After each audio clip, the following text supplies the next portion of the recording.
إن الحمد لله نحمده ونستعينه ونستغفره ونعوذ بالله من شرور أنفسنا ومن سيئات أعمالنا. من يهده الله فلا مضل له ومن يضلل فلا هادي له، وأشهد أن لا إله إلا الله وحده لا شريك له، وأشهد أن محمدا عبده ورسوله. يا أيها الذين آمنوا اتقوا الله حق تقاته ولا تموتن إلا وأنتم مسلمون. يا أيها الناس اتقوا ربكم الذي خلقكم من نفس واحدة وخلق منها زوجها وبث منهما رجالا كثيرا ونساء، واتقوا الله الذي تساءلون به والأرحام إن الله كان عليكم رقيبا. يا أيها الذين آمنوا اتقوا الله وقولوا قولا سديدا يصلح لكم أعمالكم ويغفر لكم ذنوبكم، ومن يطع الله ورسوله فقد فاز فوزا عظيما. أما بعد، فإن أصدق الحديث كتاب الله، وأحسن الهدي هدي محمد صلى الله عليه وسلم، وشر الأمور محدثاتها، وكل محدثة بدعة، وكل بدعة ضلالة، وكل ضلالة في النار. قال الله عز وجل في كتابه الكريم: لقد من الله على المؤمنين إذ بعث فيهم رسولا من أنفسهم يتلو عليهم آياته ويزكيهم ويعلمهم الكتاب والحكمة. وقال الله عز وجل: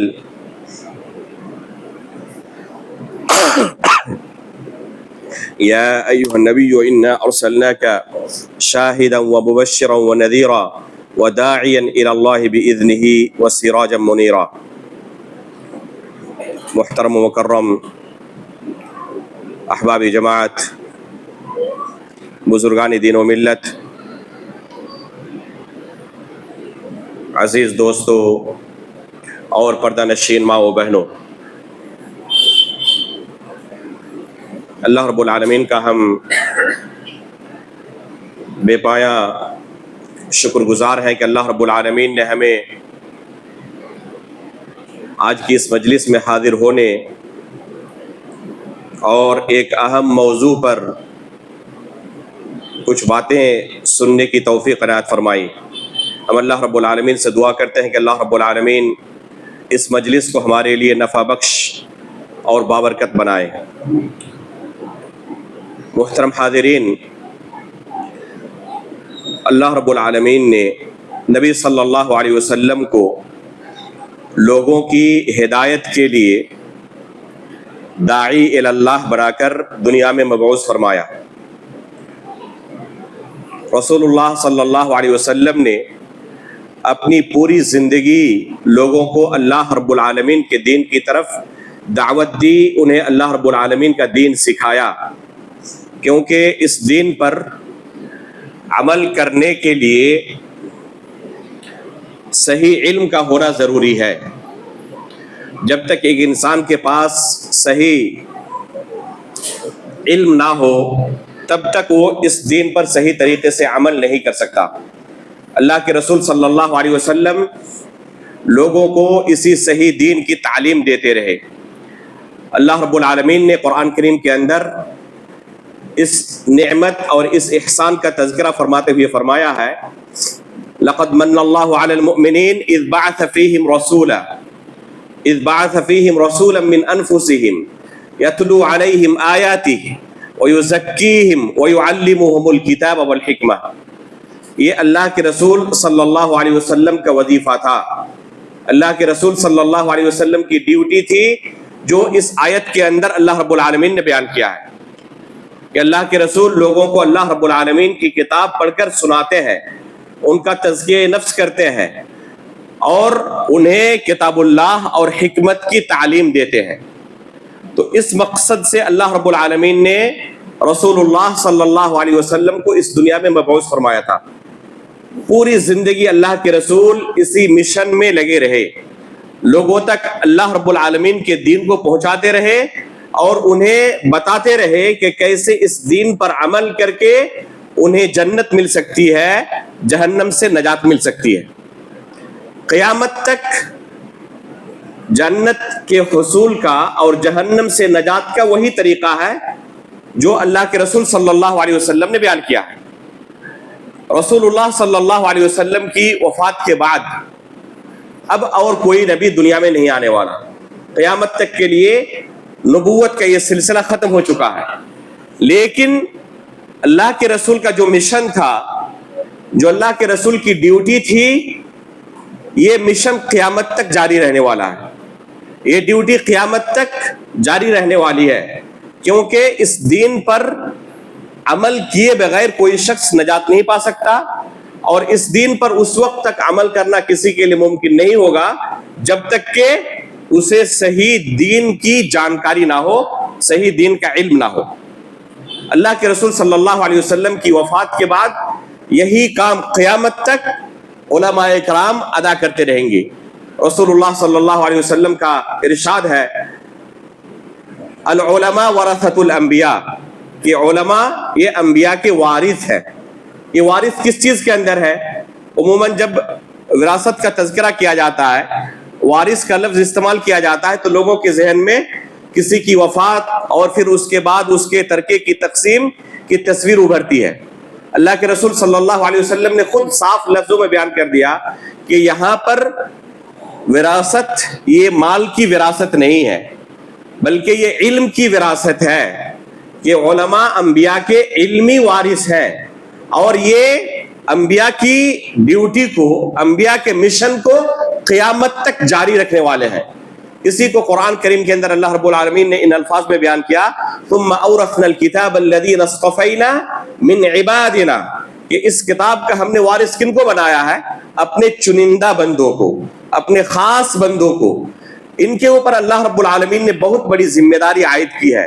یہ ذمہ داری کیا ہے؟ یہ ذمہ داری یہ ہے کہ اللہ کے رسول صلی اللہ علیہ وسلم کی وفات کے بعد لوگوں تک صحیح دین کو پہنچانا، صحیح دین کی دعوت پہنچانا، صحیح دین کی تبلیغ کرنا، تاکہ لوگ علم و بصیرت کی بنا پر اس دین پر عمل کر کے اپنی آخرت سنوار سکے۔ تو اس مشن کے، اس ڈیوٹی کے کچھ اصول و ضابطے ہیں۔ بغیر اصول و ضابطے کے دنیا کا کوئی کام کرنا ممکن نہیں ہوتا۔ تو یہ دنیا کا سب سے افضل عمل ہے۔ وَمَنْ أَحْسَنُ قَوْلًا مِّمَّنْ دَعَا إِلَى اللَّهِ، قرآن کریم کے اندر اللہ رب العالمین نے اسے سب سے بہترین عمل قرار دیا ہے، کہ اس سے بہتر بات کس کی ہو سکتی ہے جو اللہ رب العالمین کی طرف کسی کو دعوت دے۔ تو یہ سب سے افضل عمل ہے، لہذا اس عمل کے لیے بھی اصول و ضوابط ضرور ہونے چاہیے۔ اللہ کے رسول صلی اللہ علیہ وسلم کی ہم اگر پوری زندگی کی دعوت و تبلیغ پر نظر دوڑائیں تو واضح طور پر کچھ بنیادی اصول و ضابطے کا ہمیں علم ہوتا ہے۔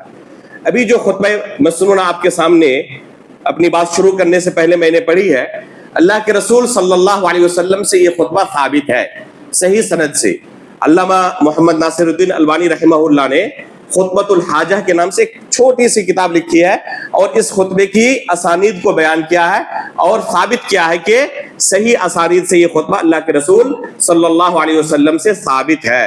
اللہ کے رسول جب لوگوں کے درمیان کھڑے ہوتے کچھ کہنے کے لیے، تو اپنی بات شروع کرنے سے پہلے اس خطبے کو صحابہ اکرام کے سامنے پڑھتے تھے، چاہے جمعہ کا خطبہ ہو، چاہے عام دوسری مجالس ہو۔ اپنی بات شروع کرنے سے پہلے رسول اللہ صلی اللہ علیہ وسلم کی عادت تھی کہ پہلے اس خطبے کو پڑھتے تھے۔ تو اس خطبے کے اندر واضح طور پر ہمیں بہت سارے اصول و ضوابط کا علم ہوتا ہے، جو دعوت کے میدان میں ایک داعی کے لیے اپنانا ضروری ہے۔ سب سے پہلی چیز جو ایک داعی کے اوپر عائد ہوتی ہے وہ یہ ہے کہ پہلے وہ شریعت کا علم حاصل کرے، کتاب و سنت کا علم حاصل کرے۔ اللہ کے رسول صلی اللہ علیہ وسلم کو اللہ رب العالمین نے داعی اور معلم بنا کر بھیجا تھا۔ اللہ کے رسول صلی اللہ علیہ وسلم کا وظیفہ بیان کرتے ہوئے اللہ تعالیٰ نے کیا فرمایا؟ وَيُعَلِّمُهُمُ الْكِتَابَ وَالْحِكْمَةَ، کہ اللہ کے رسول لوگوں کو کتاب اللہ اور حکمت کی تعلیم دیتے ہیں۔ تو اللہ کے رسول معلم بنا کر بھیجے گئے تھے۔ اللہ کے رسول کی ڈیوٹی تھی کہ لوگوں کو کتاب اللہ سکھائیں، کتاب اللہ کی تعلیم دیں، شریعت کی تعلیم دیں۔ تو اللہ کے رسول صلی اللہ علیہ وسلم معلم بنا کر بھیجے گئے تھے، اور صحابہ اکرام کیا تھے؟ متعلم تھے، اللہ کے رسول سے دین کو سیکھنے والے تھے۔ تو یہی طریقہ اصل ہے دعوت کا، کہ دعوت دینے والا معلم ہوتا ہے، اور معلم کے لیے ضروری ہے کہ سب سے پہلے خود اس کے پاس کتاب و سنت کا علم ہو۔ جب تک اس کے پاس خود کتاب و سنت کا علم نہیں ہوگا تو وہ دوسروں کو بغیر علم کے جب دعوت دے گا تو اس کی دعوت کا فائدہ کم ہوگا، نقصان کہیں زیادہ ہوگا۔ قرآن کریم میں اللہ کے رسول صلی اللہ علیہ وسلم اور آپ کے طریقے پر چلنے والے قیامت تک تمام دعات کے بارے میں اللہ رب العالمین نے یہ اصول بیان کیا ہے، قل هذه سبیلی ادعو الی اللہ علی بصیرۃ انا ومن اتبعنی، کہ رسول آپ کہہ دیں کہ یہ میرا راستہ ہے، میرا طریقہ ہے، میں اور میرے اتباع کرنے والے قیامت تک جو بھی میری اتباع کرنے والے ہوں گے وہ کس بنا پر دعوت دیں گے؟ علی بصیرۃ، وہ علم و بصیرت کی بنیاد پر دعوت دیں گے۔ علماء انبیاء کے وارث ہے علم کے اندر، تو پتہ چلا کہ پہلے علم حاصل کرنا ضروری ہے۔ اگر کوئی لوگوں کو اللہ رب العالمین کے دین کی دعوت دینا چاہتا ہے تو سب سے پہلے اس کے لیے ضروری ہے کہ کتاب و سنت کا علم حاصل کرے۔ قرآن کریم کے اندر اللہ رب العالمین نے سورۃ العصر کے اندر اسی چیز کو بیان کیا ہے، والعصر ان الانسان لفی خسر الا الذین آمنوا وعملوا الصالحات وتواصوا بالحق وتواصوا بالصبر۔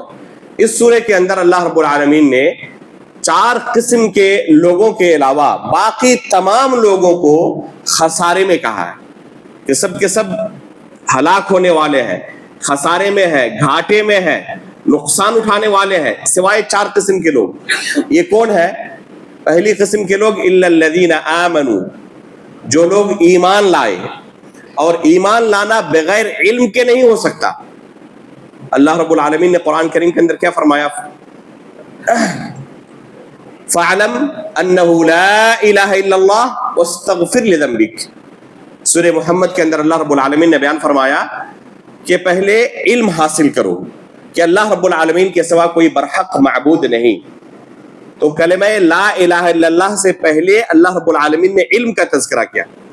امام بخاری رحمہ اللہ نے اس آیت سے اپنی صحیح کے اندر استدلال کرتے ہوئے کہا ہے کہ العلم قبل القول والعمل، کہ علم یہ قول اور عمل سے پہلے آتا ہے۔ اگر کوئی کسی کو دعوت دینا چاہے، شریعت کے کسی مسئلے پر عمل کرنا چاہے تو اس سے پہلے اسے علم حاصل کرنا پڑے گا۔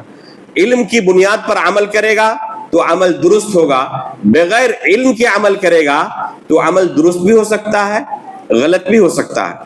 ہم ہر نماز میں سورہ فاتحہ میں اللہ رب العالمین سے دعا کرتے ہیں اہدنا الصراط المستقیم صراط الذین انعمت علیہم غیر المغضوب علیہم ولا الضالین، کہ اللہ تو ہمیں صراط مستقیم پر چلا۔ یہ صراط مستقیم کیا ہے؟ صراط مستقیم علم کی بنا پر عمل کرنے کو کہتے ہیں۔ آگے جو 2 گمراہ راستوں سے ہم اللہ رب العالمین کی پناہ طلب کرتے ہیں اور کہتے ہیں کہ ہمیں ضالین کی، جو گمراہ لوگ ہیں ان کے راستے پر نہ چلا، اور جو مغضوب علیہم ہے جن پر اللہ کا غضب نازل ہوا ہے ان کے راستے پر نہ چلا، تو آخر ہم ان کو ضالین اور ان کو مغضوب علیہم کیوں کہتے ہیں اپنے دعا میں؟ کیونکہ نصارہ کے پاس جو ضالین ہے، جو گمراہ ہے، ان کے پاس علم نہیں تھا، عمل بہت تھا۔ آج بھی آپ پائیں گے امت مسلمہ کے ایک گروہ کو کہ عمل کے اندر بہت آگے ہیں، علم کے بارے میں پوچھیں کچھ نہیں پتا، بلکہ قرآن و سنت دیکھ کر نہیں پڑھ سکتے، لیکن عمل کے بارے میں بہت آگے۔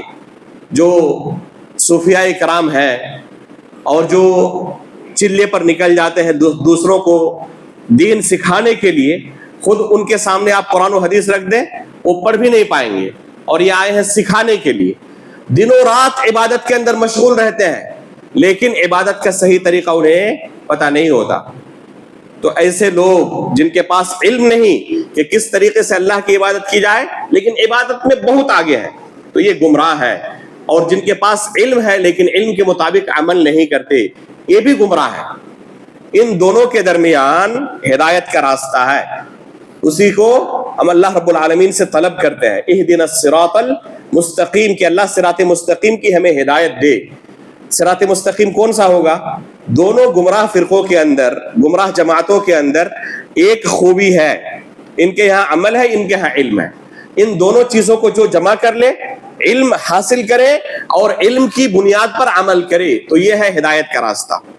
سورۃ العصر کے اندر جو پہلی صفت اللہ نے بیان کی کہ جو لوگ خسارے میں نہیں ہیں، کیا فرمایا؟ الا الذین آمنوا، جن لوگوں نے ایمان لایا۔ اسی الا الذین آمنوا کے لفظ سے شیخ محمد بن عبد الوہاب رحمہ اللہ نے الاصول الثلاثہ کے اندر استدلال کیا ہے کہ یہ علم کی دلیل ہے، کیونکہ ایمان بغیر علم کے قابل قبول نہیں ہے۔ اگر کوئی شخص کلمہ لا الہ الا اللہ کا اقرار کر لے اور اسے پتہ نہ ہو کہ میں نے کیا کہا، اس کا کیا معنی ہوتا ہے، تو کیا بغیر علم کے اس کلمے کا اقرار اسے کوئی فائدہ پہنچا سکتا ہے؟ نہیں پہنچا سکتا۔ اگر کوئی شخص سویا ہوا ہو اور نیند کی حالت میں اشہد ان لا الہ الا اللہ پڑھ رہا ہے، کیا اس سے وہ دائرہ اسلام کے اندر داخل ہو جائے گا؟ نہیں داخل ہوگا، کیونکہ علم کی بنیاد پر اس کلمے کا اقرار نہیں کر رہا ہے۔ تو الا الذین آمنوا یہ علم کی دلیل ہے۔ تو پہلی صفت کیا ہوئی؟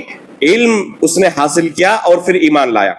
دوسری صفت اس پر عمل بھی کر رہا ہے۔ علم حاصل کرنے کے بعد اس پر عمل کرنا بھی ضروری ہے۔ اگر علم حاصل کرنے کے بعد کوئی علم کے مطابق عمل نہ کرے تو یہ علم خود اس کے خلاف وبال جان بن جائے گا۔ اللہ کے رسول صلی اللہ علیہ وسلم فرماتے ہیں القرآن حجت لک او علیک، یہ قرآن یا تو تمہارے لیے قیامت کے دن حجت ہوگا یا تمہارے خلاف حجت ہوگا۔ کن کے لیے حجت ہوگا؟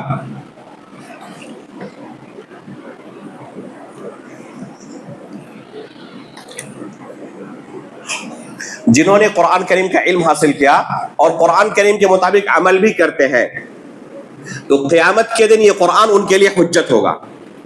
اور جو علم کے مطابق عمل نہیں کرتے، قرآن کا تو علم حاصل کیا، ایک ایک آیت کی تفسیر معلوم ہے، لیکن عملی طور پر اس کی مخالفت کر رہا ہے، شرک کے اندر مبتلا ہے، بدعت کے اندر مبتلا ہے، گناہوں کے اندر مبتلا ہے، تو یہ عملی طور پر اس علم کی دھجی اڑا رہا ہے۔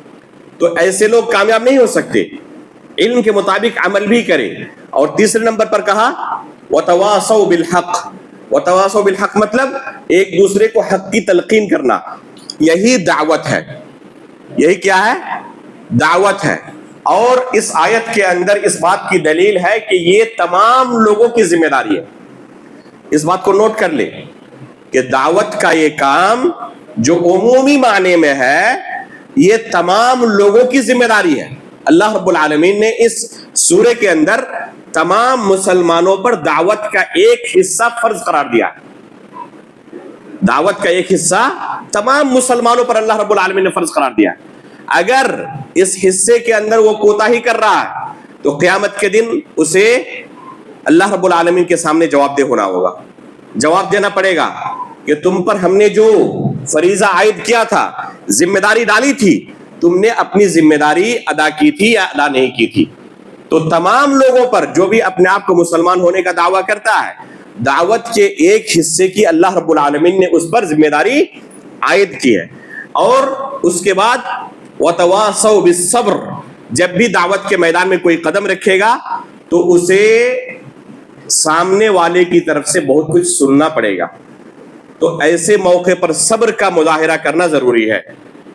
ایک شخص خود اپنے گھر کے اندر اپنے بال بچوں کو دین کی تعلیم دیتا ہے، روزانہ نماز کا حکم دیتا ہے، کتنا صبر کرنا پڑتا ہے۔ بچے سنتے نہیں، اس کے باوجود روزانہ اس کے پیچھے پڑا ہوا ہے، اللہ رب العالمین سے دعا کرتا ہے۔ تو یہ صبر کا تقاضا کرتا ہے، دعوت کا میدان صبر کا تقاضا کرتا ہے۔ چاہے کسی بھی لیول پر دعوت کا کام انسان کر رہا ہو، صبر کا دامن اگر چھوڑ دے کامیاب نہیں ہو سکتا۔ تو اس سورے کے اندر اللہ رب العالمین نے تمام لوگوں پر دعوتی فریضے کی ذمہ داری عائد کی ہے۔ اب یہ کون سا دعوت کا لیول ہے جو تمام لوگوں پر اللہ رب العالمین نے عائد کی ہے؟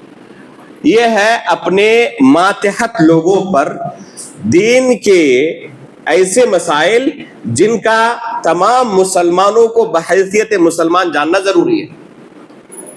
تمام مسلمانوں کو بحیثیت مسلمان جاننا ضروری ہے۔ اگر کوئی کہتا ہے کہ میں مسلمان ہوں تو دین کے ان بنیادی مسائل کا اسے علم ہونا چاہیے۔ تو ان مسائل کے تعلق سے اپنے ماتحت لوگوں کے درمیان دعوت کا وہ مکلف ہے۔ یہ دعوت حقیقت میں تربیت اور اصلاح کے معنی میں ہے. یہ دعوت حقیقت میں کس معنی میں ہے؟ تربیت اور اصلاح کے معنی میں ہے. اللہ کے رسول صلی اللہ علیہ وسلم کئی حدیثوں کے اندر عام لوگوں کے اوپر بھی دعوت کے اس مرتبے کو بیان کرتے ہوئے فرماتے ہیں مروا اولادکم بالصلاۃ وهم ابناء 7 واضربوهم علیها وهم ابناء 10. کہ تمہارے بچے اب 7 سال کی عمر کو پہنچ جائے تو انہیں نماز کا حکم دو. 10 سال کی عمر پہنچ جائے نماز نہ پڑھتے ہو مارو. یہ حکم تمام لوگوں کے لیے ہے, صرف اہل علم کے لیے نہیں ہے, بلکہ ایک شخص پڑھنا لکھنا نہ جانتا ہو اس کے اوپر بھی یہ دعوت کی ذمہ داری اللہ رب العالمین نے عائد کی ہے کہ اسے اپنے بال بچوں کو نماز کا حکم دینا ہے, اپنی بیوی کو نماز کا حکم دینا ہے. اگر گھر کے اندر فحش اور منکر چیزوں کا ارتکاب ہو رہا ہے تو اس کے اوپر اللہ رب العالمین نے ڈیوٹی عائد کی ہے کہ اسے اس چیز کو روکنا ہے. اب اگر وہ کہے کہ میں عالم دین نہیں تھا اس وجہ سے ناچ گانے کو اور فحش و منکرات کو اپنے گھر سے دور نہیں کیا تھا, منع نہیں کیا تھا اپنے ماتحت لوگوں کو, تو اللہ رب العالمین کے پاس وہ بچ نہیں پائے گا.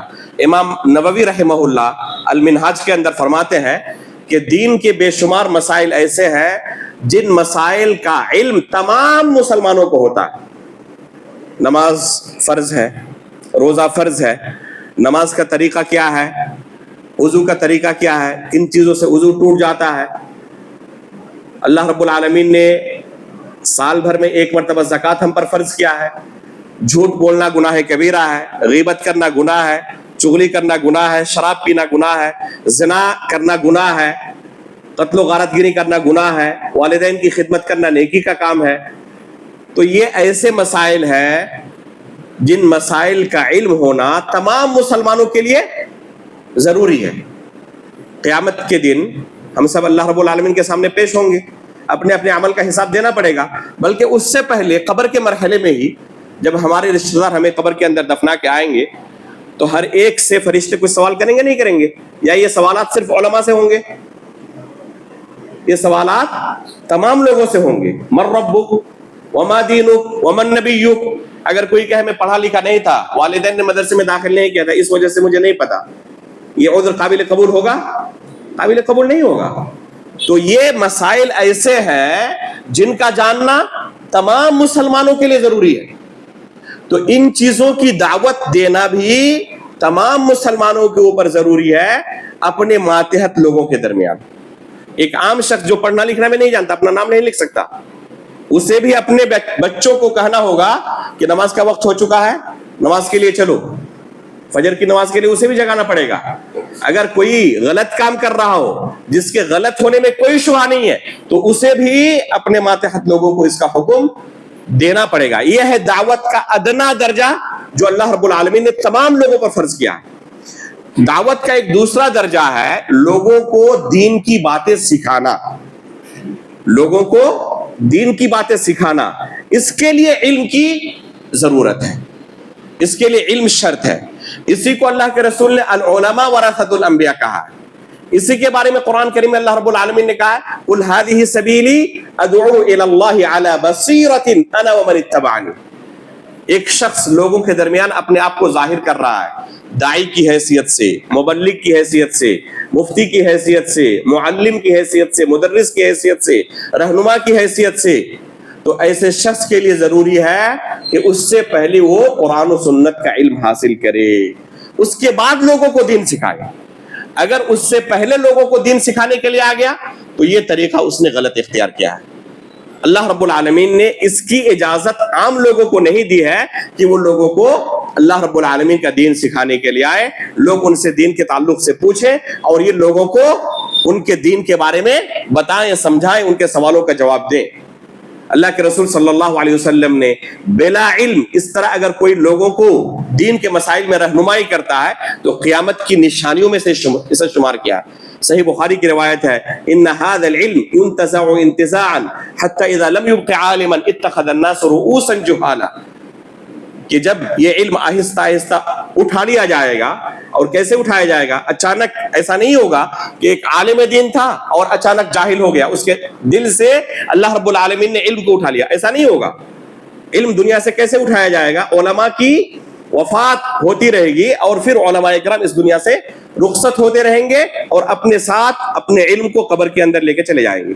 اس طریقے سے علماء کے اٹھنے سے یہ دین کا علم آہستہ آہستہ کیا ہوگا؟ اٹھتا رہے گا، یہاں تک کہ جب لوگوں کو علماء نہیں ملیں گے تو کیا کریں گے؟ جاہلوں کو اپنا سردار بنا لیں گے، اپنا مفتی بنا لیں گے۔ یہ جاہل ہے، اس کے باوجود کچھ لوگ انہیں سردار کیوں بنائیں گے، انہیں مفتی کیوں سمجھیں گے؟ کیونکہ لوگوں کے سامنے ظاہر ہوں گے عالم کی شکل میں۔ اور یہ طریقہ شروع اسلام سے لے کر آج تک جاری ہے، یہ آج کے دور کی کوئی ایجاد نہیں ہے، بلکہ آپ تابعین کے زمانے میں پائیں گے بے شمار لوگوں کو جو مدینہ علم کا مرکز تھا، جہاں صحابہ اکرام، تابعین، تابعین کثیر تعداد میں موجود تھے۔ امام مالک رحمہ اللہ کو اپنی پوری زندگی مدینے سے باہر جانے کی ضرورت ہی نہیں پڑی، کیونکہ تمام کے تمام علماء مدینے کے اندر موجود تھے۔ اس زمانے میں مدینے کے اندر سینکڑوں ایسے لوگ موجود تھے جو بلا علم لوگوں کو دین کی باتیں سکھاتے تھے۔ سلف صالحین نے اس فتنے کا کس طرح تدارک کیا؟ لوگوں کو تنبیہ کرتے تھے کہ یہ اہل علم نہیں ہے، ان سے دین نہیں سیکھا جائے گا، اہل علم سے دین سیکھا جائے گا۔ امام مالک رحمہ اللہ فرماتے ہیں کہ ان کا جرم یہ تھا کہ علماء کے سامنے بیٹھ کر انہوں نے اس دین کو نہیں سیکھا تھا، کتابوں سے اس علم کو رٹ لیا تھا اور لوگوں کو سکھانے کے لیے سامنے حاضر ہونا شروع ہو گئے تھے، اس وجہ سے ان سے علم نہیں لیا جاتا تھا۔ تو اگر کوئی شخص چاہتا ہے دوسروں کو دین سکھانا تو اس کے لیے ضروری ہے کہ پہلے خود وہ دین کو سیکھے۔ یہ ممکن نہیں کہ خود جو اندھا ہو وہ دوسروں کو راستہ دکھائے۔ اگر ٹریفک پولیس کسی اندھے کو بنا دیا جائے تو کیا حال ہوگا؟ روزانہ 10-20 ایکسیڈنٹ ہوں گے۔ تو یہی حال ہوگا کہ اگر کوئی شخص خود کتاب و سنت کے تعلق سے اندھا ہو اور دوسروں کو کتاب و سنت کا علم سکھائے، دوسروں کو شریعت کا علم سکھائے، تو خود یہ گمراہ ہوں گے اور دوسروں کو گمراہ کریں گے۔ اللہ کے رسول نے اسی حدیث کے اندر بیان فرمایا، یضلون ویضلون، یہ خود گمراہ ہوں گے، دوسروں کو گمراہ کریں گے۔ اور دین کے معاملے میں کسی کو گمراہ کرنا انتہائی سخت جرم ہے۔ قرآن کریم میں اللہ رب العالمین نے اس جرم کے بارے میں بیان کرتے ہوئے کیا کہا؟ اللہ رب العالمین نے بتدریج گناہوں کا تذکرہ کیا ہے۔ چنانچہ اللہ رب العالمین کا ارشاد ہے، قل انما حرم ربی الفواحش ما ظهر منها وما بطن والاثم والبغي بغیر الحق وان تشركوا بالله ما لم ينزل به سلطانا وان تقولوا على الله ما لا تعلمون۔ اس آیت کے اندر اللہ رب العالمین نے گناہوں کو بتدریج بیان کیا ہے۔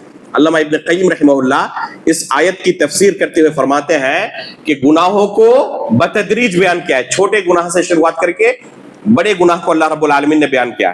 آخر میں کیا کہا؟ وَأَن تُشْرِكُوا بِاللَّهِ مَا لَمْ يُنَزِّلْ بِهِ سُلْطَانًا، کہ اللہ رب العالمین کے ساتھ تم شرک کرو جس کی اللہ رب العالمین نے جائز ہونے کی کوئی دلیل نازل نہیں کی ہے۔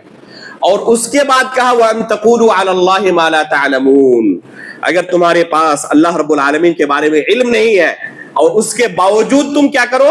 اللہ رب العالمین کے بارے میں دوسروں کو علم دو، تم سمجھاؤ دوسروں کو اللہ رب العالمین اور اس کی شریعت کے بارے میں، تو شرک کے بعد اس گناہ کا تذکرہ اللہ رب العالمین نے کیا، اسے حرام قرار دیا۔ قل انما حرم ربی، یہاں سے اس آیت کی شروعات کی ہے، تو یہ حرام ہے۔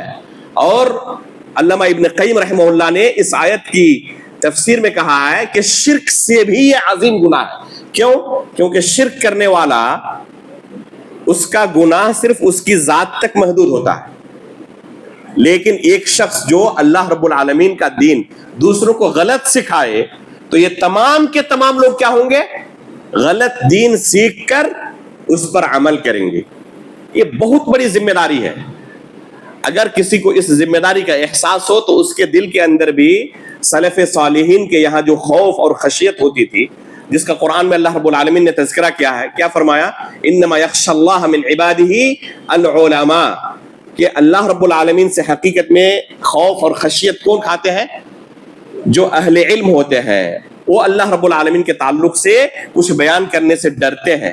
جن کے پاس علم نہیں ہوتا وہ ہر سوال کا جواب دینے کے لیے تیار رہتے ہیں۔ وہیں اسٹیج پر کھڑے کھڑے جواب ذہن کے اندر تیار کرتے ہیں اور اسے ہی اسلام بنا کر لوگوں کے سامنے پیش کر دیتے ہیں. اور اہل علم مسائل کو پڑھے ہوئے ہوتے ہیں لیکن شک ہوتا ہے تو بیان نہیں کرنا چاہتے. جب تک دوبارہ دیکھ نہیں لیں گے تب تک بیان نہیں کریں گے. اس لیے کہ معاملہ اپنی ذات کا نہیں ہے، معاملہ لوگوں کو اللہ کی شریعت سکھانے کا ہے. ہم جتنے بھی غیرت مند کیوں نہ ہو جائے، کچھ لوگ کہتے ہیں کہ اگر غیر مسلموں کے سامنے یا مخالفین کے سامنے ہمیں اسٹیج پر کھڑا ہونا پڑے اور ان کو کسی بھی طریقے سے خاموش نہ کر سکے ہم، تو دین کا بہت بڑا نقصان ہو جائے گا. تو اس کو دین کی بہت زیادہ فکر ہے، اس لیے کسی بھی طرح یہ خاموش کرنا چاہتا ہے گرچہ اس کے پاس علم نہیں ہے. تو ایسے لوگوں سے ہم کہیں گے کہ ہم اس دین کو لے کر اللہ کے رسول سے زیادہ غیرت مند نہیں ہو سکتے.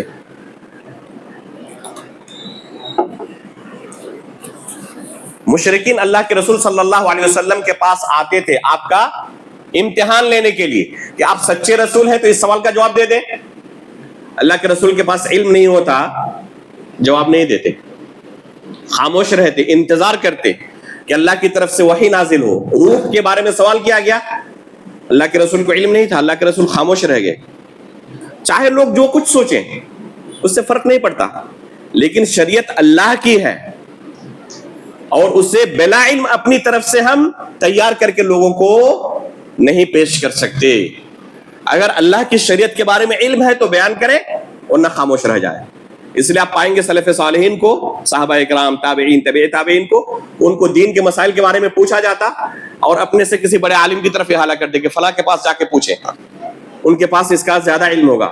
آج بھی آپ پائیں گے اہل علم کو آپ سوال کریں تو آپ کو کچھ سوالوں کا جواب دیں گے، کچھ سوالوں کے تعلق سے معذرت کر لیں گے اور پھر کسی دوسرے کا نام لیں گے، فلاں سے پوچھیں.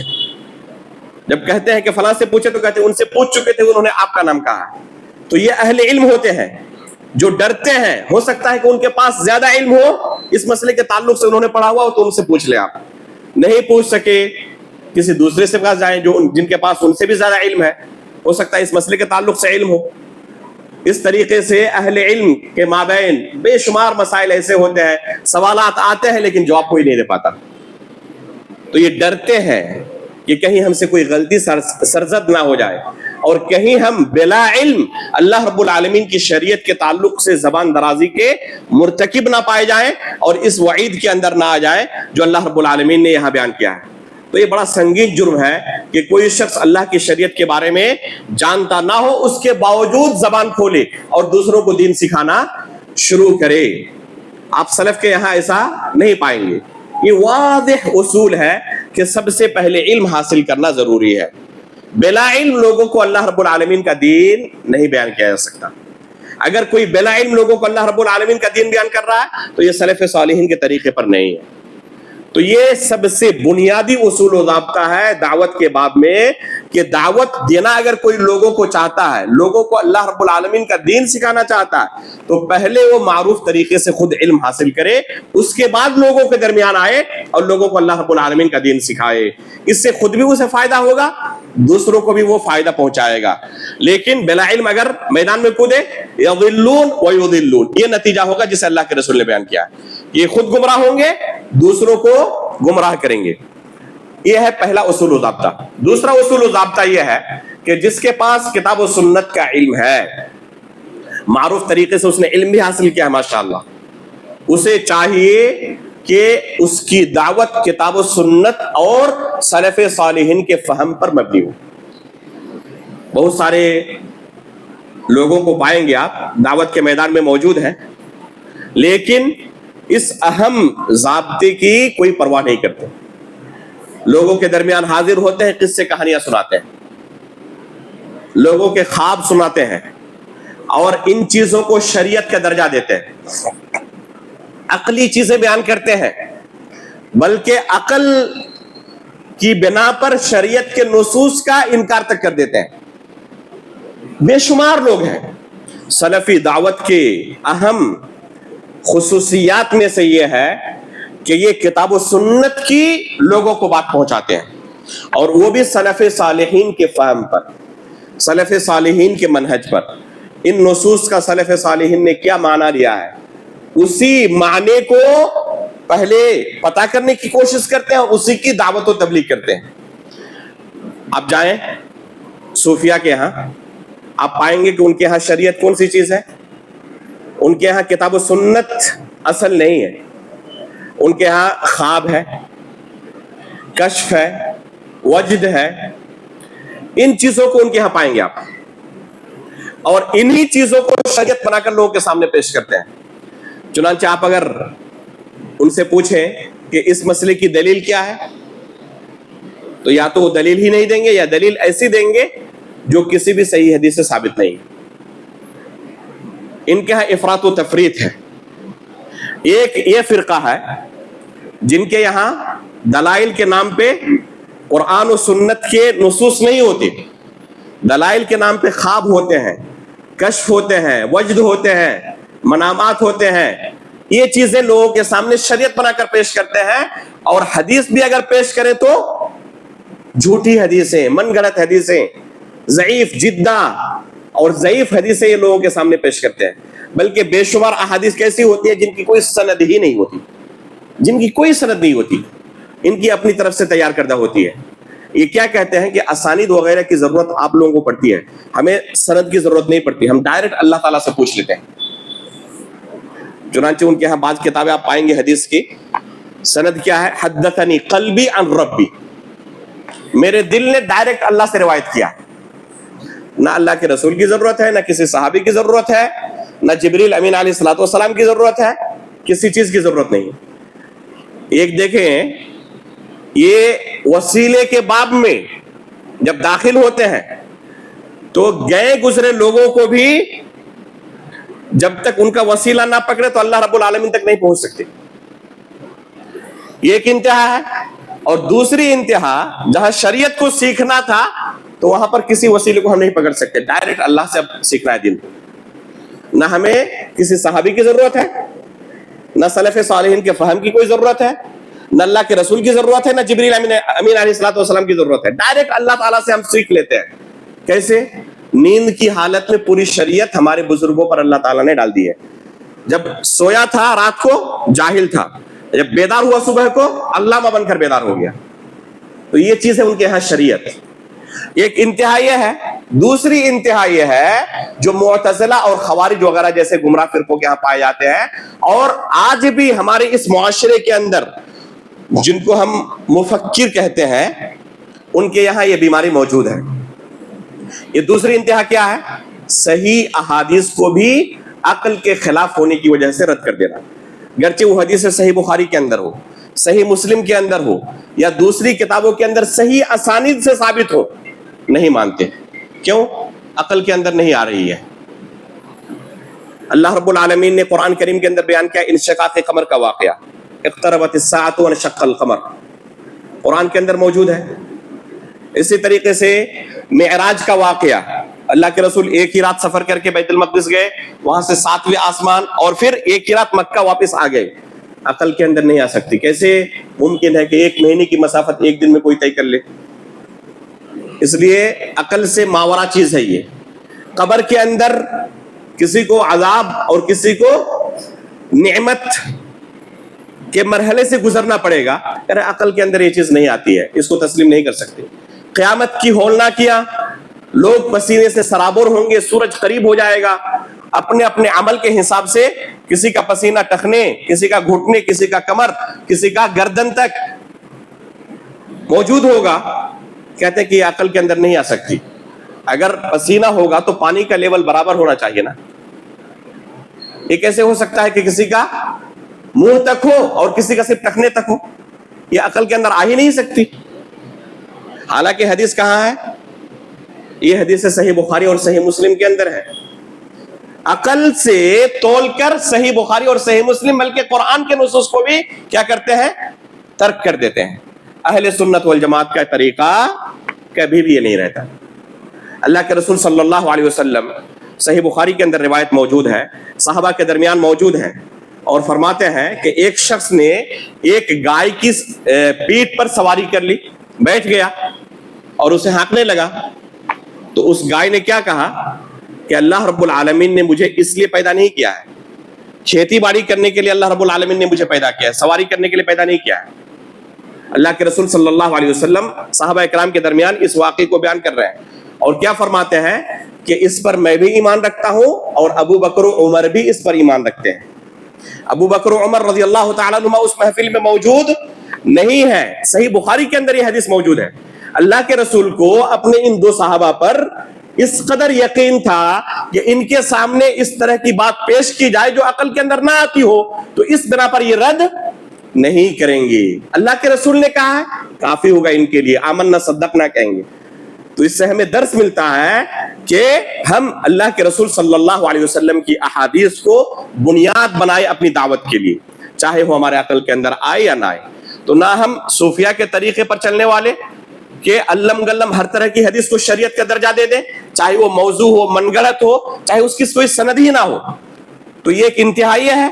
اور دوسری انتہائی ہے کہ صحیح حدیثوں کو بھی کیا کرے، ترک کر دے۔ بلکہ ہمارا اصول و ضابطہ یہ ہے، سلفی دعوت کا یہ اہم اصول و ضابطہ ہے کہ جو بھی حدیث اللہ کے رسول صلی اللہ علیہ وسلم سے صحیح اسانید سے ثابت ہو وہ شریعت ہے، وہ دین ہے، وہ حجت ہے۔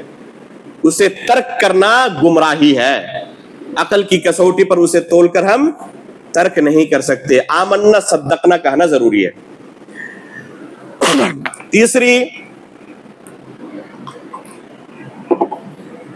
تیسری اہم چیز سلفی دعوت کے اندر اس کے اصول میں کہ دعوت کی شروعات اللہ رب العالمین کی توحید سے ہو۔ اس دین کی شروعات کس آیت سے ہوئی ہے؟ پہلی آیت کون سی نازل ہوئی تھی؟ جی فرمائیں۔ غار حرا میں اللہ کے رسول پر اقرأ بسم ربک الذی خلق، اللہ رب العالمین کی بے شمار صفات میں سے صفت تخلیق کا اللہ رب العالمین نے انتخاب کیا۔ قرآن کے اندر آپ اگر دیکھیں سب سے زیادہ عقلی دلائل کا اللہ رب العالمین کی توحید پر جو استعمال ہوا ہے وہ صفت تخلیق کو لے کر ہے، خصوصاً وہ آیتیں جو مکہ کے اندر نازل ہوئی۔ مکہ کے اندر تمام کے تمام جو مخاطبین تھے وہ کون تھے؟ شروع میں سب کے سب کفار تھے، وہ قرآن پر ایمان ہی نہیں لاتے، اللہ کے رسول کی رسالت پر ایمان ہی نہیں لاتے۔ ضرورت تھی کہ ایسے لوگوں کو ایسی دلائل پیش کی جائیں جو اگر ان کے پاس عقل کی نعمت موجود ہے اور انصاف کا مادہ باقی ہے تو انکار نہیں کر سکتا۔ پہلی آیت کے اندر اللہ رب العالمین نے اپنی وحدانیت کی بہت بڑی دلیل کہ خالق بس اللہ رب العالمین ہے، اس کے علاوہ کوئی نہیں۔ چنانچہ اہل مکہ بھی تسلیم کرتے تھے کہ پیدا کس نے کیا ہے؟ اللہ رب العالمین نے کیا ہے۔ جبیر بن مطعم رضی اللہ تعالی عنہ جو جنگ بدر میں قیدی بنا کر مدینہ لے جائے گئے تھے، فرماتے ہیں کہ اللہ کے رسول صلی اللہ علیہ وسلم نے مغرب کی نماز میں جب سورۃ الطور کی تلاوت شروع کی اور اس آیت پر پہنچے ام خلقوا من غیر شیء ام هم الخالقون، کہ جن کی عبادت کرتے ہیں ایسے ہی پیدا ہو گئے کسی چیز کے بغیر، یا یہ خود اپنے آپ کو پیدا کرنے والے ہیں۔ کہتے ہیں کاد قلبی ان یطیر، اس آیت کو سننے کے بعد میرا اپنے نفس پر کنٹرول نہیں رہا، اپنے دل پر کنٹرول نہیں رہا، ایسا لگا کہ وہ اڑ رہا ہے ہواؤں میں۔ اس آیت نے فرماتے ہیں فذالک اول ما وقر الایمان فی قلبی، یہ پہلا مرحلہ تھا جب ایمان نے میرے دل پر دستک دی تھی۔ ایک آیت نے ایک ایسے کافر کو جو قیدی بنا کر مسلمانوں کے خلاف لڑنے کی وجہ سے مدینہ لایا گیا ہے، اور اس آیت نے ان کی زندگی بدل ڈالی۔ تو قرآن کریم کے اندر اللہ رب العالمین نے بے شمار آیتوں کے اندر اس طرح کیا کیا ہے؟ اللہ رب العالمین کی وحدانیت کی عقلی دلیلوں کا تذکرہ کیا ہے۔ جیسے کہ پہلی آیت کے اندر ہی شروعات کس سے ہو رہی ہے؟ توحید سے ہو رہی ہے کہ پیدا کرنے والی ذات اللہ رب العالمین کی ہے۔ اللہ کے رسول صلی اللہ علیہ وسلم اپنے دعات کو بھیجتے صحابہ اکرام کو دور دراز کے علاقوں میں، تو کیا نصیحت کرتے؟ فَلْيَكُنْ أَوَّلَ مَا تَدْعُوهُمْ إِلَيْهِ شَهَادَةُ أَن لَا إِلَهَ إِلَّا اللَّهُ۔ آپ کی دعوت کی شروعات کہاں سے ہونی چاہیے؟ کلمہ شہادت سے، کلمہ توحید سے ہونی چاہیے۔ آج بہت سارے لوگ کہتے ہیں، خود میرے پاس ایک شخص آیا کھیڑ میں رتنا گری کہ آپ لوگ یہ توحید و شرک کی باتیں بیان کر کے لوگوں کو پہلے ہی متنفر کر دیتے ہیں، تو آپ کی مجلس میں وہ بیٹھتے ہی نہیں تو آپ کی آگے کی بات کیسے سنیں گے؟ اس لیے پہلے میٹھی میٹھی باتیں کریں تاکہ آپ کی مجلس میں وہ پہلے جم جائیں، اس کے بعد آخر میں توحید کی بات کریں. کیا خیال ہے؟ یہ طریقہ نفع بخش ہو سکتا ہے؟ اگر یہ طریقہ نفع بخش ہوتا تو اللہ کے رسول صلی اللہ علیہ وسلم سب سے پہلے خود اسے اختیار کرتے، اپنے صحابہ کو بھی اس کی تلقین کرتے. میں نے اس بھائی سے کہا کہ آپ کو کیا لگتا ہے، ہم اگر اپنے اخلاق و کردار کو اور اخلاق کی باتیں بیان کرنے کو اتنے اونچے لیول پر لے کے چلے جائیں جس کے بعد کوئی انتہا نہیں رہی، تو کیا اللہ کے رسول کے لیول تک پہنچ سکتے ہیں؟ کہہ رہے نہیں، اللہ کے رسول کے لیول تک کیسے کوئی پہنچ سکتا ہے؟ اللہ کے رسول کے بارے میں قرآن میں اللہ نے گواہی دی، انک لعلی خلق عظیم کان خلقہ القرآن. اما عائشہ فرماتی تھی تو اللہ کے رسول سراپا رحمت بنا کر بھیجے گئے تھے، وما ارسلناک الا رحمتا للعالمین. تو اللہ کے رسول صلی اللہ علیہ وسلم کے لیول پر کوئی اخلاق میں کیسے پہنچ سکتا ہے؟ تو میں نے کہا دیکھیں، اللہ کے رسول صلی اللہ علیہ وسلم نے ان کے درمیان 1-2 دن نہیں 40 سال تک زندگی گزاری، اور پوری اس مدت میں کوئی ایک دھبا بھی آپ کے کردار پر نہیں تھا، کوئی انگلی تک نہیں رکھ سکتا تھا اللہ کے رسول کے کسی بھی کریکٹر پر. تو اتنے اونچے لیول پر پہنچنے کے بعد، اخلاق کے اندر اتنا اونچا لیول حاصل کرنے کے بعد بھی جب اللہ کے رسول نے ان کے درمیان کہا یا ایھا الناس قولوا لا الہ الا اللہ تفلحوا، تو نتیجہ کیا ہوا تھا؟ لوگوں نے مان لیا تھا؟ لوگوں نے نہیں مانا. تو توحید کی بات جب آپ کریں گے تو مخالفت ہوگی. یہ ایسی چیز ہے، کسی کو آپ بتائیں کہ آپ جس کو اپنا معبود کہہ رہے ہیں وہ باطل ہے اور برحق معبود بس اللہ رب العالمین ہے، آسانی سے تسلیم کر لے گا؟ ظاہر سی بات ہے کہ آسانی سے تسلیم نہیں کرے گا، مخالفت پر اتر جائے گا.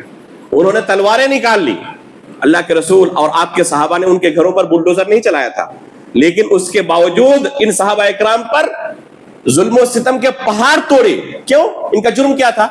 بس ایک اللہ رب العالمین کی توحید کو تم قبول کر لو، یہی جرم تھا بس. تو آپ توحید کی دعوت چاہے آخر میں دے چاہے پہلے دے، نتیجہ وہی آنے والا ہے. اس لیے ہمیں اس بارے میں بہت زیادہ ٹینشن لینے کی ضرورت نہیں ہے کہ ہماری اس دعوت کا اثر کتنا ہوگا، فالوورز کتنے ہوں گے، کتنے لوگ قبول کریں گے، کتنے لوگ میدان چھوڑ کے بھاگ جائیں گے. اس بارے میں بہت زیادہ ایک داعی کو ٹینشن لینے کی ضرورت نہیں ہے. خالص جو اللہ رب العالمین کا دین ہے اسے حکمت کے ساتھ لوگوں کے درمیان پہنچائیے، اور اللہ رب العالمین سے دعا کریں کہ اللہ رب العالمین لوگوں کے دلوں کے اندر ہدایت ڈال دے. ہدایت دینے والا اللہ رب العالمین ہے، کسی انسان کے ہاتھ میں ہدایت نہیں ہے. ابو طالب جنہوں نے آخری عمر تک اللہ کے رسول کی مدد کی تھی، کیا پتہ نہیں تھا کہ اللہ کے رسول سچے رسول ہیں؟ لیکن آخر تک انہوں نے کلمے کا اقرار کیا؟ کلمے کا اقرار نہیں کیا. اللہ رب العالمین توفیق نہیں دی، ہدایت نہیں پا سکے.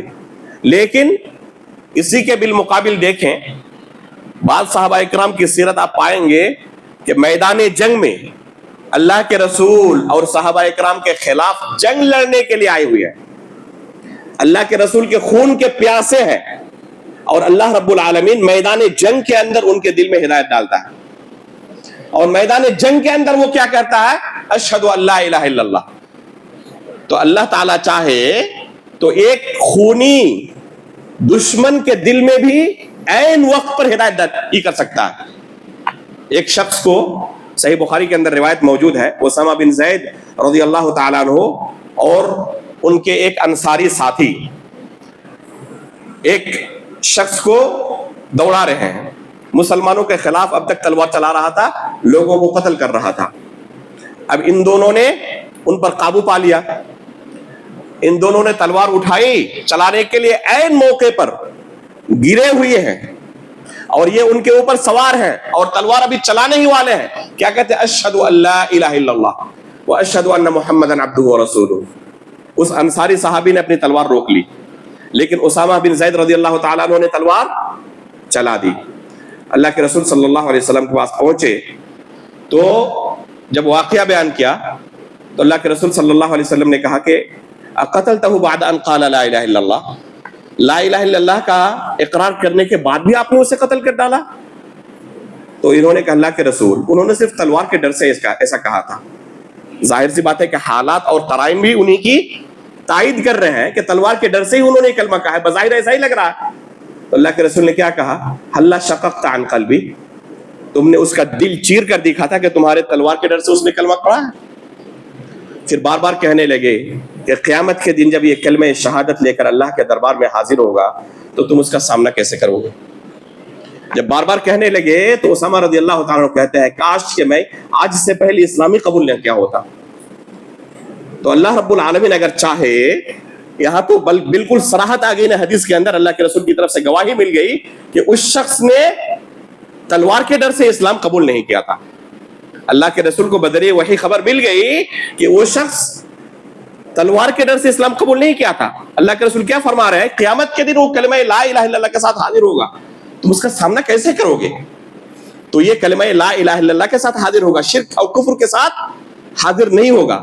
تو اس حالت میں بھی اگر اللہ تعالیٰ چاہے تو کسی کو ہدایت دے سکتا ہے. اس لیے کوئی داعی اس خوش فہمی میں نہ رہے کہ میرے اندر اتنی صلاحیت موجود ہے کہ میں دوسروں کو مجبور کر دیتا ہوں اسلام قبول کرنے پر. حاشا وکلا، یہ طاقت اللہ نے انبیاء کو بھی نہیں دی تھی. قیامت کے دن اللہ کے رسول فرماتے ہیں کہ کچھ انبیاء ایسے آئیں گے جن کے فالورز کتنے ہوں گے، ان پر ایمان لانے والے کتنے ہوں گے؟ 2 لوگ 3 لوگ. وَنَبِيٌّ لَيْسَ مَعَهُ أَحَدٌ، اور ایسے بھی انبیاء آئیں گے جن پر ایمان لانے والا ایک بندہ بھی نہیں ہوگا. کیا کہا جائے گا کہ یہ نبی ناکام رہ گئے؟ نعوذ باللہ. برحق نبی ہے، اللہ کی طرف سے نبوت ملی ہے، اللہ کی طرف سے تائید اور نصرت بھی حاصل ہے. اس کے باوجود اگر بظاہر دیکھا جائے، اسی کو اگر ہم کامیابی اور ناکامی کی شرح سمجھ لیں تو ہمیں بظاہر یہی لگے گا کہ ان کا اسکور بالکل کیا رہا؟ 0 رہا. ایک بھی شخص ان کے ہاتھ پر اسلام قبول نہیں کیا تو یہ ناکام رہ گئے. حقیقت میں ایک ناکامی نہیں ہے. اللہ رب العالمین کے پاس ان کا اجر محفوظ ہے. دعوت انتہائی عظیم عبادت ہے. اگر اخلاص کے ساتھ علم حاصل کرنے کے بعد ایک شخص کتاب و سنت کی لوگوں کو تعلیم دے تو یہ انتہائی عظیم عبادت ہے. لیکن کبھی بھی اگر کوئی شخص لوگوں کی خواہش کے مطابق اس دین کو توڑ مڑوڑ کر پیش کرے، گرچہ اس کی دعوت سے وقتی طور پر لوگ متاثر ہو جائیں اور قبول بھی کر لیں، لیکن یہ داعی اللہ کے پاس پکڑا جائے گا جس نے اللہ رب العالمین کے دین کو غلط طریقے سے لوگوں کے درمیان پیش کیا تھا، توڑ مڑوڑ کر پیش کیا تھا. اس لیے یہ اللہ رب العالمین کے پاس نہیں بچے گا. اس لیے ہمیں چاہیے کہ جو اللہ رب العالمین کا دین ہے اس بارے میں ہم صحیح سے معلومات حاصل کریں، علم حاصل کریں اور صحیح دین لوگوں تک پہنچا دیں. ہماری دعوت کی شروعات توحید سے ہو، اس لیے کہ اس کے بعد ہی تمام چیزوں کا مرحلہ آتا ہے. اگر تمام خیر کے کام موجود ہو اور توحید کا اس نے اقرار نہیں کیا، کوئی فائدہ ملے گا اسے؟ کوئی فائدہ نہیں ملنے والا. اس لیے توحید سب سے پہلے، بعد میں دوسری چیزوں کی دعوت دی جائے گی. توحید کا اقرار کر لے. ایک شخص دائرہ اسلام کے اندر داخل ہو گیا، جیسے عام مجلسوں کے اندر، مسجدوں کے اندر ہم اگر دعوت کا کام کریں تو یہاں ہمارے مدعوین کون ہیں؟ توحید کا اقرار کرنے والے، کلمہ شہادت کا اقرار کرنے والے. ان کے درمیان ہماری اولویات کیا ہو، سب سے زیادہ ہم کن چیزوں پر فوکس کریں؟ سلف صالحین کا کیا طریقہ تھا؟ سلف صالحین کے طریقے کو ہمیں فالو کرنا چاہیے، اس کی اتباع کرنا چاہیے. دین کے جو سب سے اہم اور بنیادی مسائل ہیں ان مسائل کا ان کے سامنے تذکرہ کیا جائے. دین کے سب سے اہم مسائل کیا ہیں؟ ارکان اسلام ہے. اسلام کے کتنے ارکان ہیں؟ 5 ارکان ہیں. کلمہ شہادت کا معنی بیان کیا جائے، اس کے ارکان بیان کیا جائے، اس کے شروط اور ضابطے بیان کیے جائے، کن چیزوں سے یہ کلمہ ٹوٹ جاتا ہے اسے بیان کیا جائے. میں نے ایک چھوٹی سی پتلی سی کتاب لکھی ہے کلمہ شہادت کے اوپر، کلمہ لا الہ الا اللہ کے اوپر، عربی زبان میں طلبہ کے حفظ کے لیے اور عام مساجد میں اس کی اپنی علاقائی زبان میں شرح کے لیے. اللہ کے فضل و کرم سے بہت سارے لوگوں نے بہت سارے مسجدوں میں اس کا درس دیا، میں نے بھی بعض جگہوں پر اس کا درس دیا ہے. تو یہ دین کے بنیادی مسائل ہیں جن کا جاننا ہر شخص کے لیے ضروری ہے. اس کلمے کا معنی کیا ہے، اس کے کیا شروط ہیں، اس کے ارکان کیا ہے، کن چیزوں سے یہ کلمہ ٹوٹ سکتا ہے. تو یہ ہے دین کے بنیادی مسائل، سکھائے جائے لوگوں کو. نماز کے بارے میں سکھایا جائے، نماز کے شروط کیا ہیں. طہارت پہلی شرط ہے، جسم کا پاک ہونا ضروری ہے، کپڑے کا پاک ہونا ضروری ہے، جگہ کا پاک ہونا ضروری ہے جہاں پہ آپ نماز پڑھیں. تو آخر کن چیزوں سے پاکی ضروری ہے؟ غسل جنابت کا کیا طریقہ ہے؟ حیض سے اگر کوئی پاک ہوئی خاتون تو اس کے غسل کا کیا طریقہ ہے؟ کن چیزوں سے ایک انسان ناپاک ہو سکتا ہے؟ یہ دین کے بنیادی مسائل ہیں، ان چیزوں کے بارے میں بکثرت بیان کیا جائے۔ اسی طریقے سے اسلام کے جو دوسرے ارکان ہیں، دوسرے ارکان کے متعلق بیان کیا جائے۔ ایمان کے ارکان ہیں، ایمان کے ارکان کے متعلق لوگوں کے درمیان تفصیلی بیان ہو کہ اللہ رب العالمین پر ہمارا ایمان کیسا ہو، اللہ کے رسول پر ہمارا ایمان کیسا ہو، اسی طریقے سے قیامت کے دن پر ہمارا ایمان کیسا ہو، فرشتوں پر ہمارا ایمان کیسا ہو، تقدیر پر ہمارا ایمان کیسا ہو۔ افسوس کی بات ہے کہ آج آپ جو دیندار طبقہ ہے، جو لوگ مسجد میں حاضر نہیں ہوتے ان کی بات تو چھوڑ ہی دیں، جو لوگ حاضر ہوتے ہیں ان سے بھی جا کر آپ پوچھیں کہ اس ایمان کے کتنے ارکان ہیں، بہت سارے لوگ آپ کو جواب نہیں دے پائیں گے ایمان کے کتنے ارکان ہیں۔ وجہ کیا ہے کہ ہماری دعوت کے اندر یہ بہت بڑا قصور ہے۔ دعات کو چاہیے کہ ان امور پر فوکس کریں، بار بار ان چیزوں کو دہرائیں، اتنی بار دہرائی جائے کہ لوگوں کے ذہن کے اندر یہ چیزیں راسخ ہو جائیں۔ جیسے کہ ہمارے یہاں بعض فقہی مسائل ہیں، ان کا تذکرہ اتنا زیادہ ہوتا ہے کہ آپ لوگوں کو پوچھیں 3 طلاق کا مسئلہ، رفع یدین کا مسئلہ، 20 رکعت تراویح کا مسئلہ، تو ہر کوئی کہہ دے گا کہ کن کا مسئلہ ہے یہ۔ لیکن انہی کو پوچھیں آپ تقدیر پر ایمان لانے کا کیا معنی ہے، اس کے کیا ارکان ہیں، کب ایک شخص کو مانا جائے گا کہ تقدیر پر ایمان لانے والا ہے اور کب مانا جائے گا کہ تقدیر کا انکار کرنے والا ہے؟ لوگوں کو پتہ نہیں ہے ان مسائل کے بارے میں، حالانکہ یہ دین کے بنیادی مسائل ہیں جن کا جاننا ضروری ہے۔ صحابہ کرام کے بارے میں ہمارا عقیدہ کیا ہونا چاہیے، امام مہدی کے بارے میں ہمارا عقیدہ کیا ہونا چاہیے۔ آپ کے اس علاقے میں شاید وہ ظاہر ہوا تھا نا، نیا مہدی بن کر، کیا نام ہے اس کا، شکیل بن حنیف، شاید اسی علاقے میں کہیں ظاہر ہوا تھا، ابھی بھی موجود ہے۔ اس کے فالورز آج کتنے ہوں گے انڈیا میں؟ ہزاروں کی تعداد میں۔ کس وجہ سے؟ کیونکہ جو لوگ تو ان کی اتباع کر چکے ہیں، جو نہیں کیے ہیں ان کے بارے میں آپ کنفرم نہیں ہو سکتے کہ وہ اپنے اصل دین پر باقی رہیں گے، کیونکہ اصل دین کو جانتے نہیں ہیں۔ امام مہدی کے بارے میں کیا عقیدہ ہونا چاہیے، دجال کے بارے میں کیا عقیدہ ہونا چاہیے، کون سی حدیثیں وارد ہے، اللہ کے رسول نے کون سے اصول و ضوابط بیان کیے ہیں جس بنا پر اپنے ایمان کی ہم حفاظت کر سکیں، ان کا تذکرہ نہیں ہوتا۔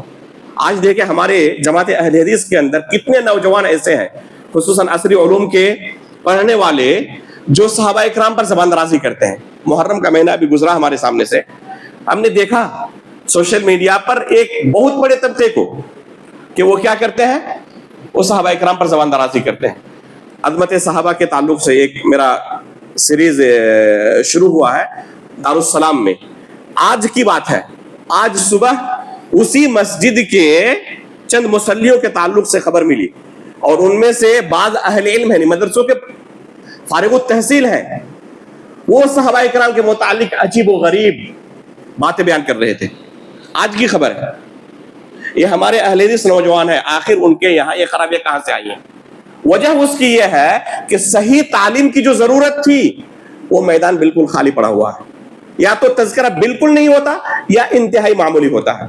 آپ خود کہیں توحید اسماء و صفات پر آپ نے کتنے درس سنے؟ جن کی عمر 40-50 سال ہو چکی ہے شاید انہوں نے بھی اپنی پوری زندگی میں 1-2 درس سنا ہو، یا شاید وہ بھی نہ سنا ہو۔ صفت کلام کے بارے میں کیا گمراہ فرقوں کا عقیدہ ہے اور ہمارا کیا عقیدہ ہونا چاہیے، آپ پوچھیں، لوگوں کے پاس جواب نہیں ہے۔ ان مسائل کا تذکرہ اتنا زیادہ ہونا چاہیے کہ ہر شخص کو ان بنیادی مسائل کے تعلق سے علم ہو۔ اللہ کے رسول صلی اللہ علیہ وسلم کے پاس جبریل امین ایک دن آتے ہیں اور آ کر اسلام کے بارے میں پوچھتے ہیں، ایمان کے بارے میں پوچھتے ہیں، احسان کے بارے میں پوچھتے ہیں، اور قیامت کی علامتوں کے بارے میں پوچھتے ہیں۔ جب واپس چلے جاتے ہیں تو عمر فاروق رضی اللہ تعالیٰ عنہ اس حدیث کے راوی ہے، اللہ کے رسول فرماتے ہیں، یا عمر اتدری من السائل، عمر آپ کو پتا ہے کہ یہ جب سوال کر رہے تھے کون تھے یہ؟ تو کہتے ہیں اللہ و رسولہ عالم، اللہ اور اس کے رسول بہتر جانتے ہیں۔ تو اللہ کے رسول فرماتے ہیں انہ جبریل اتاکم یعلمکم دینکم، یہ جبریل علیہ السلام تھے جو تمہیں تمہارا دین سکھانے کے لیے آئے تھے۔ کیا سکھانے کے لیے؟ یعلمکم دینکم۔ علماء فرماتے ہیں کہ اس حدیث کے اندر دین کو بیان کر دیا گیا ہے۔ اسی دین کے بارے میں ہمیں سوال کیا جائے قبر کے اندر، اور یہ سوال ہر ایک سے ہوگا، صرف اہل علم سے نہیں ہوگا، مدرسے کے اندر پڑھنے والے طلبہ سے نہیں ہوگا، ہر ایک سے پوچھا جائے گا اس کے دین کے بارے میں، تمہارا دین کیا تھا؟ اس نے دین کی بنیادی چیزوں کا ہی علم حاصل نہیں کیا اور 50-60 سال دنیا میں گزار کر چلا گیا، اس کے پاس دین کا کوئی علم نہیں۔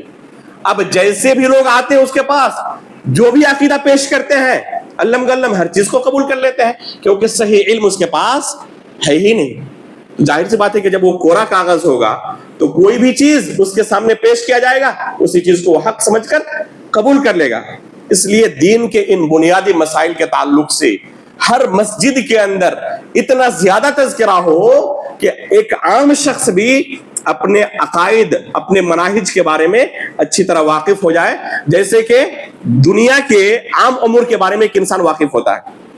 بہت سارے لوگ آپ پائیں گے معاشرے کے اندر ایسے ہیں جو پڑھے لکھے نہیں ہیں، نام نہیں لکھ سکتے، وہ بھی اپنی زندگی گزار رہے ہیں، کسی خاص پیشے کے ساتھ جڑے ہوئے ہیں، روزانہ اچھا خاصا الحمدللہ کماتے ہیں، اپنا پیٹ پالتے ہیں، اپنے گھر والوں کا پیٹ پالتے ہیں، تو دنیا میں زندہ رہنے کے لیے انہوں نے کچھ علم حاصل کیا نہیں کیا، گرچہ پڑھنا لکھنا نہ جانتے ہو۔ مثال کے طور پر ایک ٹیکسی ڈرائیور ہے، وہ اپنے راستے کے بارے میں علم حاصل کرتا ہے کہ کس راستے سے میں جاؤں گا تو میں کہاں سے کہاں جلدی پہنچ سکتا ہوں، یہاں سے یہاں تک کہ کرایہ کتنا ہوگا، مجال ہے کہ آپ اس کو ٹھگ لیں، نہیں ٹھگ پائیں گے۔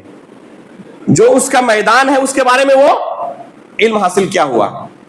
تو اسی طریقے سے گرچہ پڑھنا لکھنا نہ جانتا ہوں، دین کے ان مسائل کے بارے میں جانکاری ہر ایک کو رکھنی ہے، اور اس دین کے بارے میں اسے قیامت کے دن اور اس سے پہلے قبر کے اندر پوچھا جائے گا وما دینو۔ لہذا ہمیں چاہیے کہ ان امور پر ہم فوکس کریں، دین کے بنیادی مسائل پر۔ تو یہ ہے سب سے اہم مسائل، اس لیے کتاب التوحید کا، العقیدۃ الواسطیہ کا، الاصول الثلاثہ کا، الدروس المہمہ لعامۃ الامہ، اسی طرح نواقض اسلام، یہ جو اہم چھوٹے چھوٹے متون ہیں ان کا درس ہر شہر کے اندر ہونا چاہیے۔ کم از کم شہر میں کوئی مسجد ہو جہاں پر ان دروس کا اہتمام ہو اور لوگوں کو دین کے بنیادی مسائل بیان کیا جائے۔ کتنی مرتبہ بیان کیا جائے؟ شیخ ابن باز رحمہ اللہ جانتے ہیں کون تھے؟ پوری دنیا جانتی ہے۔ ریاض کے اندر اور مدینہ اور مکہ کے اندر کی بات نہیں ہے، جب دلم کے اندر رہتے تھے تو صرف دلم کے اندر رہنے کے دوران الاصول الثلاثہ کا انہوں نے 100 مرتبہ سے زیادہ درس دیا تھا، ایک ہی شہر کے اندر 100 مرتبہ سے زیادہ۔ یہ کون ہے دنیا کے اندر اپنے زمانے کے سب سے بڑے عالم؟ یہ 2 صفحے کی کتاب کے بارے میں بار بار جو درس دے رہے ہیں تو کیا بغیر کسی مقصد کے؟ جانتے تھے کہ یہ اصل چیز ہے لوگوں کو جہنم سے بچانے کے لیے، یہ اصل چیز ہے جنت تک پہنچنے کے لیے۔ اور ہمارے یہاں پتا چلا کہ ایک شخص کی عمر 60-70 سال ہو گئی ہے، ایک مرتبہ بھی کوئی درس ایسا نہیں ہوا جہاں پر اسے حاضری دینے کا موقع ملا۔ اگر خواہش بھی کسی کی ہے، اہتمام ہی نہیں ہے۔ تو ہمارا یہ معاشرہ دین سے کتنا دور ہے ہمیں اچھی طرح پتا، اور سعودی عرب کا وہ معاشرہ دین سے کتنا قریب ہے، ہمارے ساتھ ان کا کوئی موازنہ نہیں ہو سکتا۔ اس کے باوجود بھی اس معاشرے کے اندر علامہ عبدالعزیز بن باز رحمہ اللہ ایک ہی شہر کے اندر 100 مرتبہ سے زیادہ الاصول الثلاثہ کا درس دیتے ہیں۔ بادشاہوں کے یہاں شیخ ابن باز جاتے تھے اور خاص مجلس لگی رہتی تھی، الاصول الثلاثہ کا بارہا جا کے درس دیتے تھے۔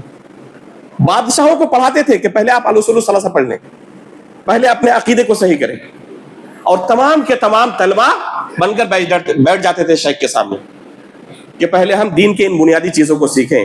یہ بادشاہت اور یہ دنیا کی دولت ہمیں آخرت میں نہیں بچا سکتی۔ اس لیے میرے بھائیوں، دعات کے لیے بھی ضروری ہے، عام لوگوں کے لیے بھی ضروری ہے کہ بار بار ان دین کے بنیادی مسائل کو سیکھیں اور اللہ رب العالمین کے پاس صحیح دین کو لے کر حاضر ہوں۔ تو یہ چند اہم اصول و ضوابط ہے دعوت کے باب میں جن کا اہتمام ایک داعی کو کرنا چاہیے، اسی طرح ایک عام شخص کو بھی اپنے دین کے متعلق بیدار ہونا چاہیے اور دین کے کم از کم انہیں بنیادی مسائل کو بار بار سیکھنا چاہیے۔ یہ نہیں کہنا چاہیے کہ یہ تو 2 ہفتہ پہلے میں نے سنا تھا، بار بار سنیں گے، ایک تو عبادت ہے سننا، اور دوسرا یہ ذہن کے اندر راسخ ہو جائے گا۔ پھر کوئی باطل فرقے کا آئے گا، کوئی گمراہ فکر لے کر تو آپ اس گمراہ فکر کو قبول نہیں کریں گے، ورنہ آپ کے پاس علم ہی نہیں رہے گا تو کوئی بھی شخص آئے گا اور فوراً اس کے پیچھے آپ بھاگ جائیں گے. جیسے کہ آج بہت سارے لوگ رو رہے ہیں کہ ہمارے بچے شکیل بن حنیف کے پاس چلے گئے اور فلاں فلاں کے پاس چلے گئے. اس کی وجہ یہ ہے کہ آپ نے تربیت نہیں کی تھی، آپ نے اہتمام نہیں کیا تھا ان بنیادی چیزوں کا. اللہ رب العالمین سے دعا ہے کہ اللہ رب العالمین دعوت کے ان اہم اصول و ضوابط کی پابندی کرنے کی ہمیں توفیق عطا فرمائے، دین کے ان بنیادی مسائل کو سیکھنے، سمجھنے اور ان پر عمل کرنے کی اللہ رب العالمین ہمیں توفیق عطا فرمائے. ایمان کی حالت پر ہماری وفات ہو، نبیین، صدیقین، شہداء و صالحین کے ساتھ ہمارا حشر ہو. آمین. تقبل رب العالمین. وصلی اللہ علی نبینا محمد.